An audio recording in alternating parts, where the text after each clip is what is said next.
Yeah, I made a damn shot.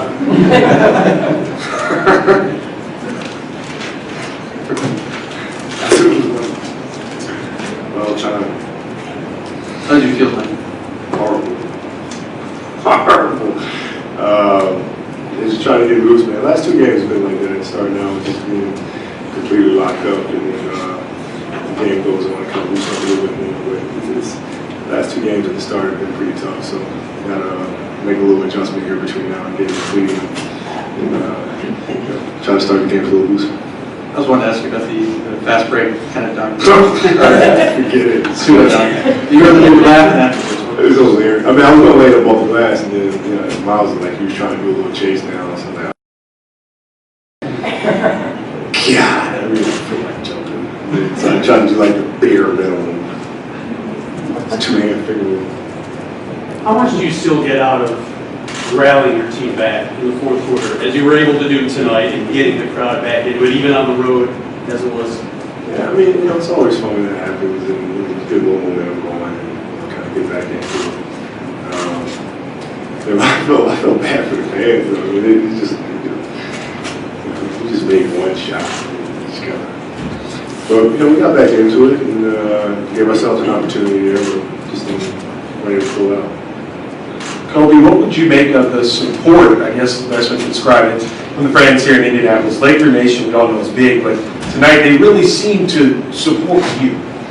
No, it felt great. It's when I played here, these fans were always very tough. I mean, it's as close to from what I can tell from watching college basketball on TV, it's as close to a college atmosphere as you can get with the sections that they have, the chanting and things like that. And, they've always been pretty tough on me here. And tonight at the end, we did a thank you chant for them, and it was very special.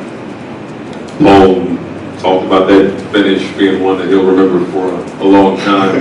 Just also your relationship with Paul George and going at it with him tonight. Yeah, it's been a great relationship since he's come in the league. I think it developed even more environment when B. Shaw was here and coaching the Pacers, and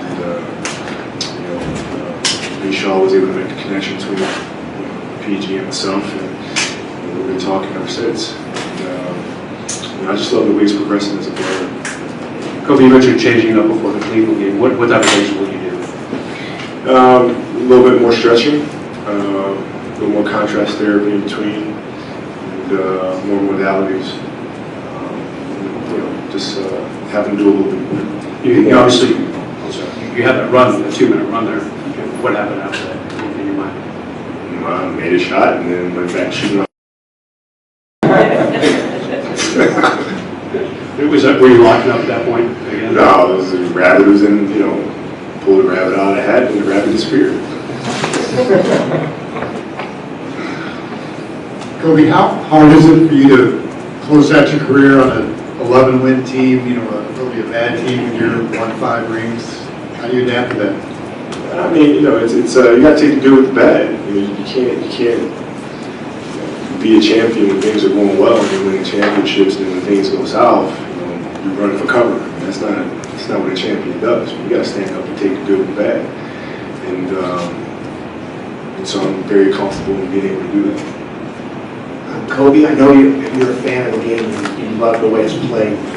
They're about to change that hack-a-shack rule. It should have been changed before. What do you think? Change it to what? To do away with it. I think that's a horrible example for the kids, honestly. I think it sets a horrible example. You can't protect guys because they can't shoot free throws. You get paid a lot of money to make a damn free throw, dude. I think it sets a bad precedent. I wouldn't change it. I know you and Paul have been close for a while, but did you realize you had this many friends around the league, right? I mean, every game there's people waiting for you outside the locker room. Every game I know these are guys you played against, but did you realize all these guys felt this way about you? Well, we honestly, we've always had a great relationship, throughout my career. I think it's been one of the best kept secrets. I always tell them, I'm a nice guy. Don't tell anybody or you'll ruin my image. But I've always had a great relationship with the guys. And I think now it's just a little different because this is the last go around. So it's like things that they want signed, jerseys and shoes and things, and so it's just a little bit more open because it's the last time we'll be around each other. What was it like for you as a young player? Did older players embrace you when you were first coming into the league?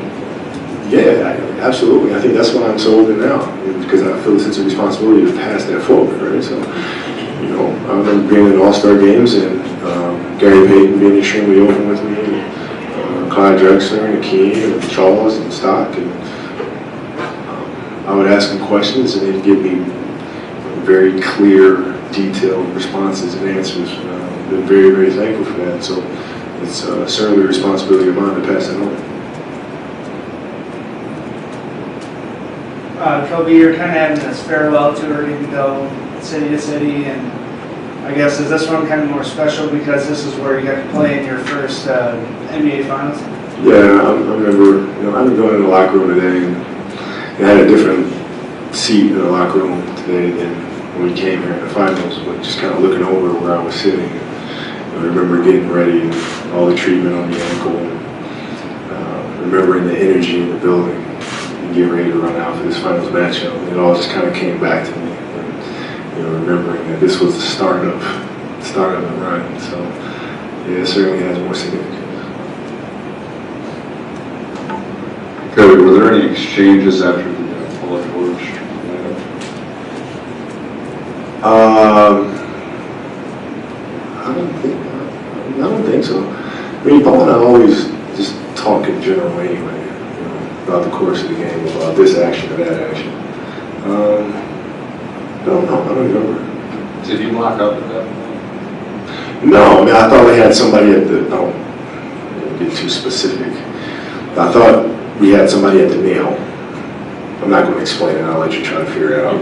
So I thought I had somebody at the nail, and so therefore we're pushing the middle penetration, trying to bait him into a drawn kick.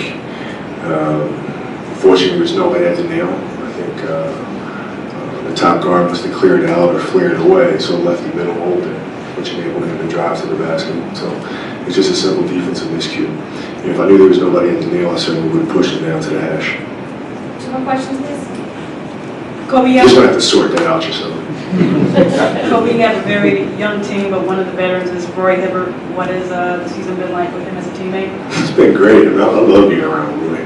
Roy is he's intense all the time, and he has a great sense of humor. And we're able to rib him all the time, and he takes it and rips us right back. And I think he's done a great job of keeping the locker room fresh. But his intensity has never wavered a second. He's still yelling and barking at officials, and he's been great. So, do you remember the first player pregame handshake or whatever to tell you, "I grew up watching"?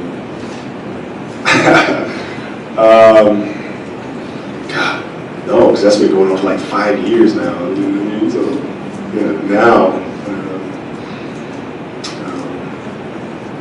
Derek, the official, folks not here and I were kind of joking around, talking about how long we've been in the league. And then the captain's meeting asked, I can't remember which player came on to do the captain's meeting. I just remember what year it was born. Because I asked him, I said, what year were you born? He said, 92. And I just looked at Derek, I said, you see what I'm talking about? 92. 92 is 4 or 5 years old, my first year in the league. So it's not even that they grew up watching me. It was like they didn't even understand basketball when I was on TV playing. So I'm at that point. They grew up watching LeBron. I'm like 3 generations removed now.